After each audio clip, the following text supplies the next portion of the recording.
fundraising is often not a reflection of your business, but a reflection of the market. And that was super insightful because I think oftentimes a good fundraise, you might think you're doing very well, and conversely, a bad fundraise, you might think you have a bad business. Now, I think it is somewhat correlated, but I actually think that it is a lot more correlated to what's going on in the market. Our first couple of raises were really easy. The market was really frothy. There was basically like, you're doing fintech. Great, here's a term sheet. And then it was like, oh, NASDAQ collapsed. You're doing fintech. We don't want to do fintech. And you're like, the business hasn't changed in 6 months. And yet, like, fundamentally, the market's changed. And so I think that was super insightful because I think if you go and build like a great business, every single founder I've spoken to who have built great businesses have said, some fundraisers are great, some are really hard.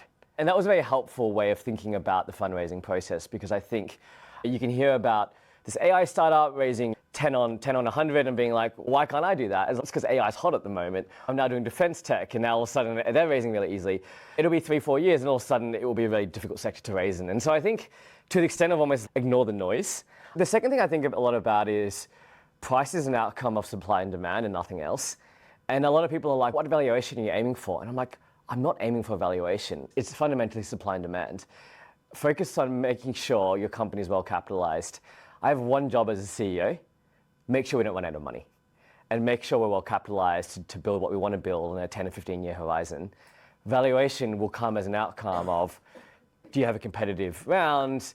If you're in growth stage, multiples will start to matter, but early stage, it's really supply and demand, right? Nothing really matters early stage. It's really supply and demand. And so just focus on, look, don't anchor your fundraising process on evaluation. Just focus on how much capital do I need to raise. And then kind of let the process figure that out.